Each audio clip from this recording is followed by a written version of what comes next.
Morning, bonjour.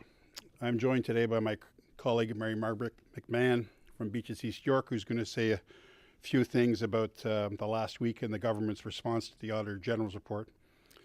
So it's been now exactly 1 week since the Auditor General released her scathing report into how Doug Ford and Steve Clark cracked open the Greenbelt and broke a public trust. All to make sure a group of well-connected insiders and Conservative Party donors got an $8.3 billion payday. And all that we've seen over the past week is the Premier, Minister Clark, all of Cabinet, all of his caucus, desperately trying to tell us that this is all about housing. Make no mistake, this is not about housing. It's all about one thing. It's all about that $8.3 billion payday, ensuring that those insider friends got what they wanted. It's all about the money. Ne vous y trompez pas. Tout ceci n'a rien à voir avec la construction de ces maisons. Même si Doug Ford et son gouvernement ont essayé de vous en convaincre, il s'agit d'une seule chose. Il s'agit de ces 8,3 milliards de dollars et de s'assurer que ses amis obtiennent ce qu'ils veulent. It's been 1 week. Minister Clark still has his job. His chief of staff still has his job, still collecting a salary. Minister Clark must step aside. His chief of staff must be let go. It is simply unbelievable that the public trust was broken while a select few got inside access to government, and still not one person in this government has been held accountable. The government's assertion that no one knew anything except for one political staffer is simply not believable.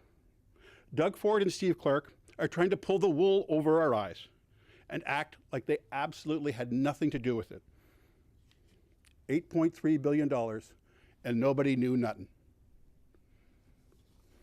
And that's how it works in Doug Ford's you scratch my back, I'll scratch your back government. And if you need any evidence of how unbelievable the last week has been, just take another look at the Minister of Finance's press conference.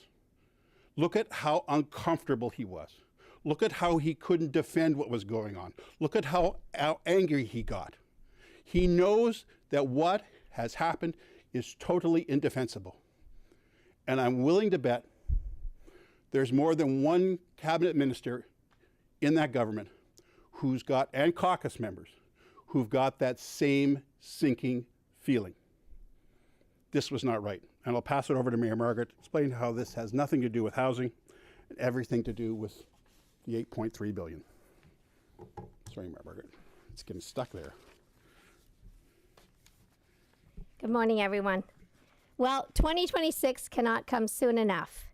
The people of Ontario are livid at the latest government debacle.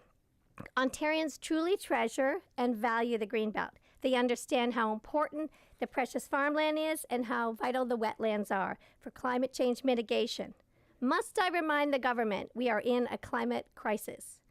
Ontarians get it, but obviously the government does not. We are hearing from residents all over Ontario about this latest nightmare, regardless of political stripes.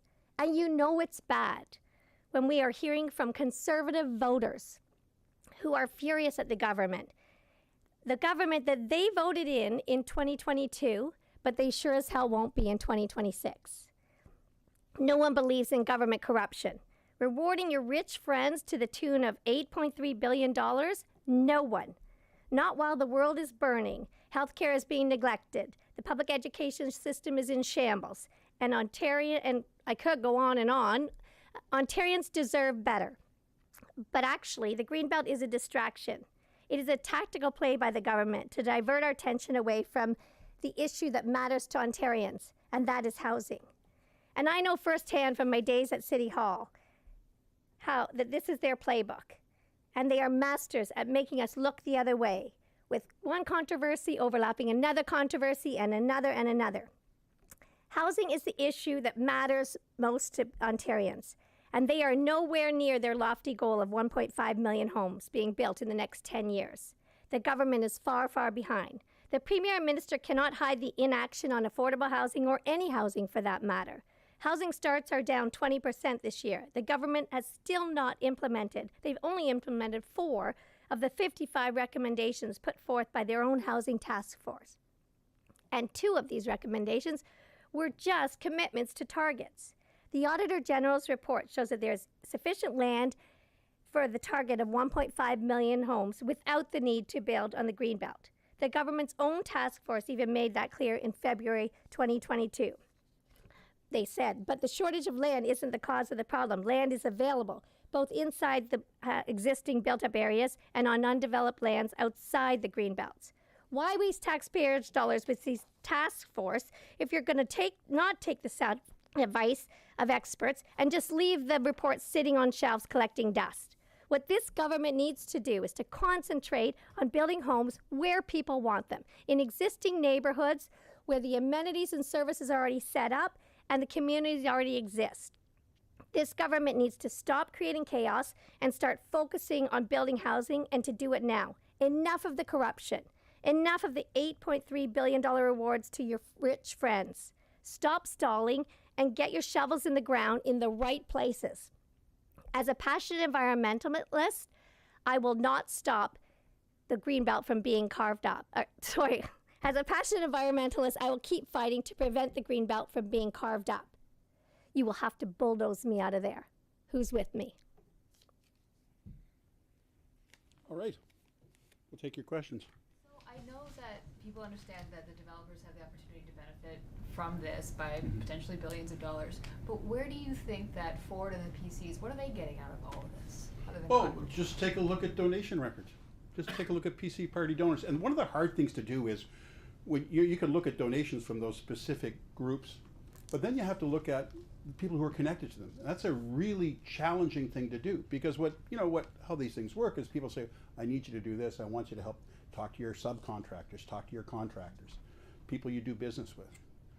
So there's no question, and if you go beyond the Greenbelt, you take a look at 413, I think there was a study done on that which showed all the donations all the way along another government decision to build a highway, to spend billions of dollars to benefit a small group of people. The Greenbelt is a public trust. It's land that we took and we said, all of us together said, we're putting this land in trust, not just for ourselves, but our children and our grandchildren. And the reason we're doing that is we want to preserve the natural environment. We want to stop sprawl. We want clean air and we want clean water. So we're doing this. It wasn't some pipe dream. It has value. And what the government has done is extracted that public value, that thing that we hold dear, and said, here you go, folks, go make some money. That's what Doug Ford did. That's breaking a trust. And it's a quid pro quo. Just take a look at their fundraising records. Very clear. So what's the answer here? Campaign finance reform? I know the Ford government has loosened the rules. What do you think needs to be done? The solution here is an open and transparent government that actually tells the truth. When Minister Clark and Premier Ford tell us they knew nothing, they're lying. I don't like using that word. I've never used it in this place. But that's what's happening. I can say they're pulling the wool over our eyes, they're deceiving us. But at the end of the day, they knew. They know that they knew. And what they're trying to do is distract. And they're trying to say, hey, this one staffer, this one brand new chief of staff, literally months old, orchestrated this whole thing all on his own. When all the evidence points in the other direction. And, the Premier doesn't want to tell us who he's calling or who he's talking to. People are using their private emails, their private phones. I mean, we've already had a discussion about that in this place. about how there should be more openness and transparency in government. We have rules around records keeping. We have rules around using your personal accounts. There are rules. They're breaking all those rules. And they don't care. They don't care one iota. They're going to do what they want when they want to do it. And then they're going to spend all their money and all their time trying to tell us we're trying to fix a big problem. And it has nothing to do with that. Because as Mary Margaret said, they're not going to meet their target with those homes. That's not where people want to live. So what's it all about? It's all about some people getting richer, a small group of people. And sorry, I'm going to go on about this. What the real problem is that's the focus of the government. So where do the rest of Ontarians stand? Ask yourself this question. Since Doug Ford came to government, is your healthcare system any better? No. Are your schools any better? No. Is our environment cleaner and safer? No. Is it easier to pay the bills? Put food on the table? Pay your rent? No. That's a problem. That's the effect of what this government focusing on doing that is. John, is the Ontario Liberals planning to make any additional references to the Integrity Commissioner or any Auditor? There are some things that are outside the scope of the Auditor General's report. Some pieces that we've still been working on that are not specific to the Greenbelt, but in other areas of the province where the questionable use of MZOs and expansion of urban boundaries. There's one in particular in Ottawa that's a bit concerning. That's in Orleans, where there's a clear history of donation, and a piece of land was included in the expansion of the urban boundary that was not requested by the city, and geologically is a problem and is not really connected to anything. So it's why did they pick that piece of land without consulting the city? And all of a sudden, it's now in the city's urban boundary. But it just doesn't, it doesn't smell right. But as it relates to what we learned in the Auditor General's report, are the Ontario Liberals planning to contact either the Integrity Commissioner or even the OPP? There's been some suggestions from some Ontario Liberal leadership candidates that the OPP should get involved. I'm wondering what the official position of the party is. Do you guys believe that the OPP should be getting involved? Well, I'm going to say exactly what I said last week. Is there's a lot of smoke around this. The Auditor General's report, new evidence, new smoke. I know the Auditor General has brought it to the OPP. They have to make that decision to investigate.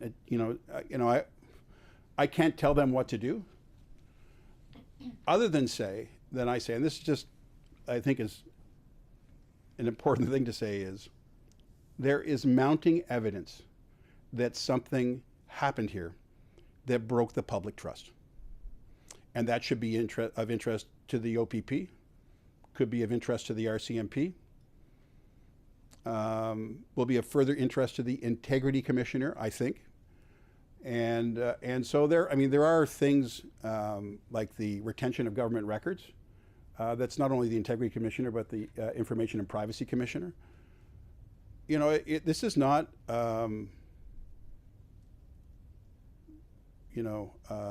Ford's personal sandbox. He just doesn't get to make up all the rules, not tell anybody what he's doing. And that's not the way that, we're supposed to conduct ourselves in government. Should be openness and transparency. It's, and as I said last week, this isn't going away. This is just the beginning. I'll bet anybody lunch will be here next year at this time talking about the same thing. Colin did a great story about Doug Ford not using his personal cell phone for a week and trying to get information on that. What is your response to that? Using his government phone for a week. Was that or? He did not use his government phone. Sorry, he was only using his personal cell phone. My apologies. No problem. What do you make of that, and what does that suggest to you? Well, there is a pattern of the government, not just the government, but the Premier breaking the rules. And it is against the rules for the Premier to use his personal cell phone to do government business. Goes for everybody in government. Ministers, political staff, public servants, everybody. And why? Because the public have a right to know what their government is doing and who they're talking to. It's a reasonable right. And the Premier doesn't think anybody should have to know anything he doesn't want them to know. He just thinks this is my personal little playground. I'm going to do whatever I want. And and then when something happens, like last week and other times throughout the course of the government, he gets caught. They get caught in this bind. The Premier appears. And it starts with kind of like an 8-year-old kid going like, I've been caught. I know I'm in big trouble. I take responsibility. Folks, I take responsibility. I'm really sorry. It'll never happen again, right? It repeats itself. But shucks, I was trying to do a really good thing.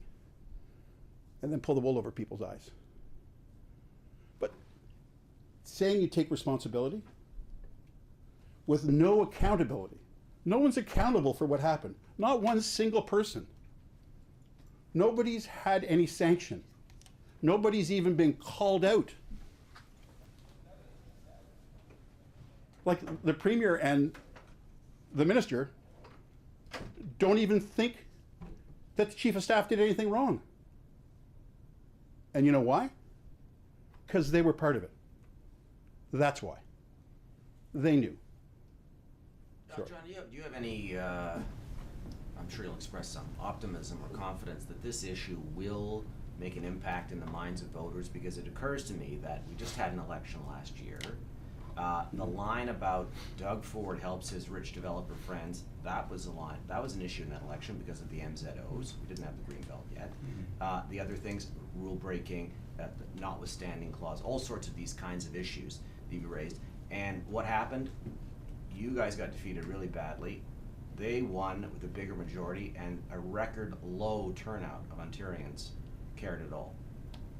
Well, I think we have to look back at the last election, having come through, a few years of the pandemic, and people being exhausted both politically and news-wise, right? There's just too much coming at people every day. I think right now the difference is there's mounting evidence. We can actually put a dollar value on what happened here, $8 billion. So, to the average Ontarian sitting at home, maybe their ER is closed. Their kid's school isn't any better, right? Some people are struggling to put food on the table because there's no rent control. And the government's, we're talking about this. We're talking how the government took care of their friends. That's not what we should be talking about. So it's not just this scandal. It's what the government's not doing, what the government's not focusing on, that's gonna come back to bite them. I mean, it's not going to be one thing. The difference with this thing is, I think it will be a long-term discussion. It'll be ongoing. There'll be more evidence. And well, unfortunately, those things that Ontarians depend on are going to fall further and further behind. Like, we're struggling to keep our ERs open. Times are really tough for people. They're really tough. And the problem is the government, they're not taking care of the little people. They're not taking care of the average Ontarian family. They're taking care of their friends. They're taking care of people who cozied up to them, who supported them. Look, sorry, I know I'm giving a long answer. This is a public trust that has just been broken. If these were stocks and bonds and securities, what do you think would be happening right now? All hell would be breaking loose. I think that'll happen with this eventually. It's just not happening right now. But it's just because translating the breaking of the public trust. It's a bit easier now because it's about $8 billion. It's easier to see.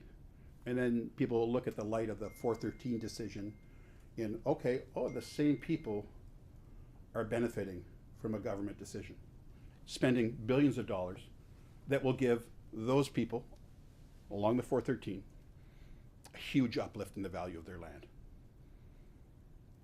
Just a question for Mayor Margaret McMahon. You made a statement a few moments ago that you will have to bulldoze me out of there in relation to any Greenbelt construction. Are you just being hyperbolic, or are you serious? What do you mean? You're going to have to stand in front of some trees? Well, the number one reason I jumped back into politics was the climate emergency. I have a long history of environmental activism, and I'll do what I can to protect the Greenbelt. If that means being in there and protecting it, that's what I'm going to do if it comes to that. But you know what? The government's crossed the line on this with their own base even. We're hearing from conservative voters how ticked off they are with this. That Greenbelt is precious to more people than the government realizes, even their own base. So they need to reverse this decision and build in existing neighborhoods. You see all these protests all over Ontario at the MPP's offices. Our inbox is overflowing. We've been putting up Save the Greenbelt signs all weekend. I will do what it takes to protect that Greenbelt. And so that means what? Physically standing in front of a bulldozer? We'll see. We'll see. I hope the government comes to their senses and reverses their decision and does the right thing for Ontario and to preserve the precious Greenbelt that was put in for a reason, a very important reason. And John, just on another note, If Mary Margaret will chain herself to a tree, I'll chain myself with it. Are you going to organize that? Like a Well, we got to wait till the tree bulldozers come. chaining? We might hope that they don't come. I'll get the bulldozer ready. can the party afford change She'll right be the now? bulldozer running me over. Sorry, go ahead, Colin. Question, so in a couple of days, TVO, the members of TVO are set to walk off the job. They say the government is offering contracts instead of full-time jobs. I'm just wondering what the party thinks about what the government should be doing with that contract negotiation. It should be giving people benefits, giving them permanent jobs, giving them some security. That's what people need. For the government to, this TVO, another public good.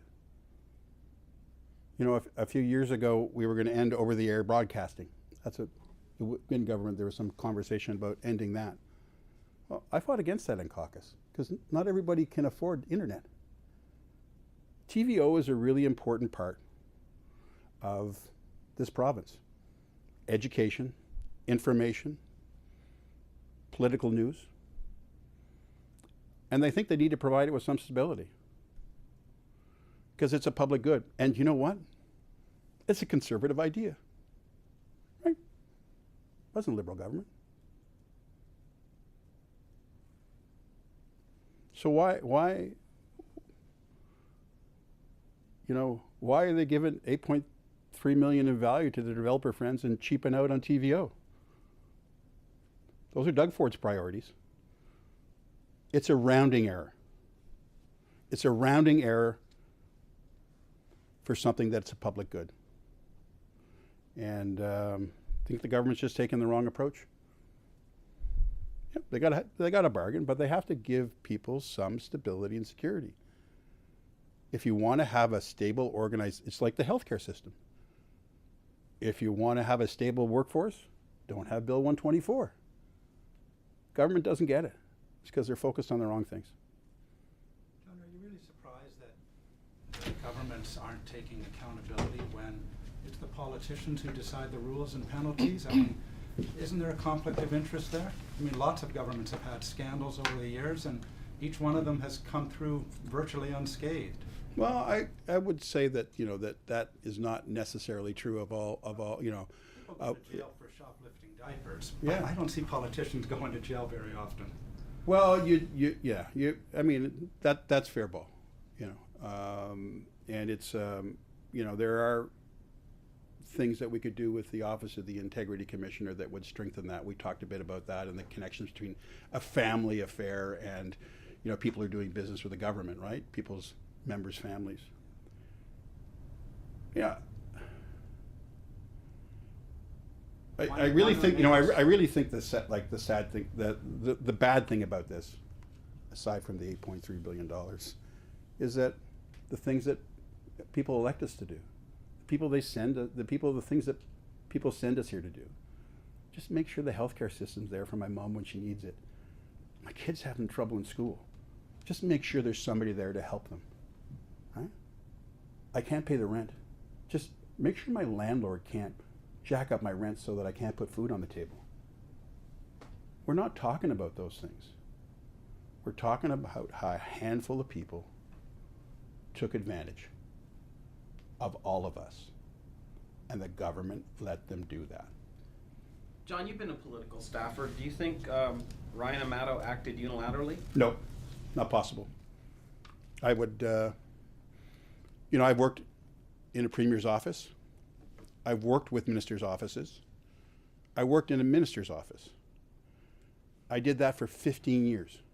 Well, we'll say 12 years, to be accurate, for 12 years. It's not how things work, not on a decision of this size. Why? Because ultimately, Ryan doesn't make the decision. Right? The chief of staff doesn't make the decision. The minister makes a decision. The premier makes a decision. Minister Bethan Falvey makes a decision when they vote for it at cabinet. Is he the fall guy? 100%. One political staffer masterminded this $8.3 billion transfer of wealth to a small group of people who happen to be PC donors, Progressive Conservative Party donors. I used to be in the grocery business. So I was thinking maybe we should need a new PC Insiders report. Different color schemes. There might be a trademark. I'm sorry, I know, you can, okay. I just knew there was a few people. in the grocery business? I used to work in the grocery business, there we go, I did. So I was just, sorry, I had to say it. I knew there were a few people who might be old enough to remember that. Effectively any land protected in Ontario anymore, if it can Oh, there's still, yeah, well, not if the government's gonna just change things willy-nilly and do whatever they want. You know, just to repeat, this is not about one political staff person masterminding this whole thing with nobody knowing it. Who believes that? Who really believes that? Oh, I can think of one columnist who does, but I'm not going to mention his name. But anyhow, anyhow. We have callers on the line. Oh my gosh, shocking.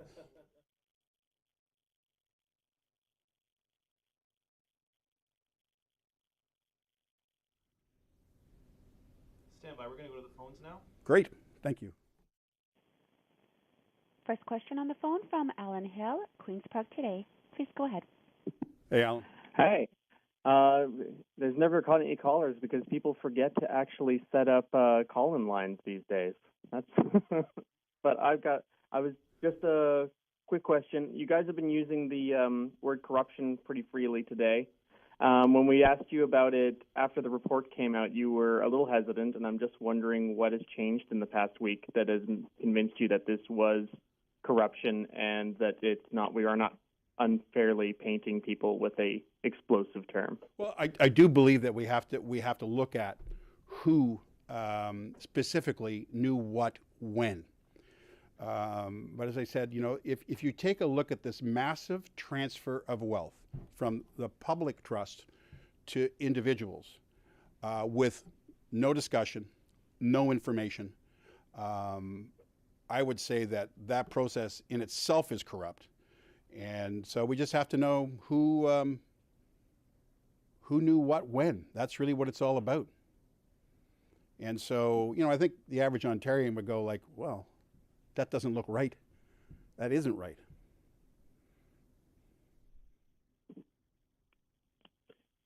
Are you worried at all that talking about like chaining yourself to trees and stuff is going to give the PCs a chance to like paint you as like, I don't know, crazed environmentalist or anti-housing or something like that? I'm not a crazed environmentalist, and you know, chaining myself to a tree is a metaphor for how far I'd like to go in making sure that we get to the bottom of this. It was a metaphor for that. And I think I'm a reasonable person. I understand, the balanced need, for making sure that we protect our natural environment and that we ensure that, people's lives are, people have a good quality of life. So I'm not a crazy environmentalist, and I think if they try to paint me as that, they'll have a hard time doing it. I believe in protecting the environment. I believe in the public trust of the Greenbelt, and it's an important thing for us to protect. That's why it's there in the first place. And people of all parties, of all stripes, agree. And so that's not a crazy environmentalist, and I don't think Mary Margaret is. I think she's someone who's passionate. So in case you weren't, that was a metaphor. I have never changed myself to a tree. And I hope that I never, ever, ever have to. Look, it's not going to get to that because Ontarians are going to rally up, as they have been, to protect the Greenbelt. And the government is going to have to listen because it's mostly their own base as well. And they did listen with the notwithstanding, and they backed down. And they did listen to the farmers, and they modified that policy. So they're going to hear, Ontarians aren't taking this lying down. They're, as I said, they're protesting at MPP's offices. They are filling up our inboxes. They are demanding this be reversed. And so the government's going to have to listen. Besides, it's only 3 years till 2026. And I'm not sure that any of that land that they've cracked open will be ready to go because most of it's not serviced. And most of it's very hard to develop.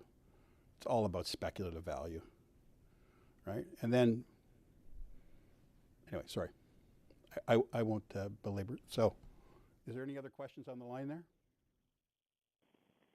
Next question from Ahmed Al-Bayoumi, Poly Corner. Please go ahead. Hey, John. Happy Wednesday. The Attorney General's report revealed that the land swaps were not intended to be a one-time exercise. And what the Premier's staff were telling the Auditor General was that the government's intention was to continue with future land removals. The Housing Minister, on the other hand, told Bonnie Lysyk that there is no current intention to prepare for a second round. So I wonder, what do you make of, the mixed messaging? Do you think that, in the near or distant future, there will be a second round of removals? And if so, how, besides from, chaining yourself to a tree, how do you fight back against that? Well, thank you very much for the question. And I look, there's no doubt in my mind that Doug Ford's back has been scratched a lot. His party's back's been scratched a lot, so he's still got a lot of back still left to scratch. So there won't be any, there won't be an end to him trying to crack open further lands. It's interesting that, the dissonance between the minister and the premier, but it's understandable because they're all having a hard time getting their stories straight. So I do believe the minister should resign. I do believe the chief of staff should resign. It all starts at the top. It's all the direction of the premier that's making this thing go. So nothing would surprise me. Okay, and the second question, I'm going to pivot from the Greenbelt and ask you about the Ontario Liberal Party leadership race. The party yesterday announced the dates for the leadership debates, the first one being on September 14. Yep. We've heard calls from some of the campaigns to have a first debate before the membership cutoff, like the deadline on September 11th. Do you support those calls? Do you think there should be a debate earlier, before the 14th? No, I think we've set up as we did last time with the leadership race, we set up a series of debates. I think they're at the right time. I think, the time right now is for candidates to focus on building, their support amongst Ontario Liberals and people who want to become Ontario Liberals. I think that, there'll be lots of opportunity for the candidates to get together before the membership cutoff. There have been. We've had by-elections. We've had a Rural Roots Summit that many of them were at. So those are opportunities for members. I think I'm very happy with the leadership race that we've set up in terms of the number of debates and our venue for our date of December 2nd. I fully support what the Chief Returning Officer has put forward and the party has put forward. They worked very hard at it. And let's remember, and this is a shout out to the people at the party office, we have 6 people in the party office. 6. And we're going to run a great leadership campaign because we have a great team. And organizing each one of these debates takes a lot of work. Takes a lot of work because we want to do a good job. And we want to make sure that people have access, that we can make sure that as many Ontarians are able to see those debates. So 5 is a good number. I think it's what we did last time. So, and there'll be lots of opportunities for candidates to showcase their platforms, their policies. So I feel good about it. So no, I wouldn't change it. Long answer for no, I wouldn't change it. That. Okay, no more questions. Great. Thanks a lot.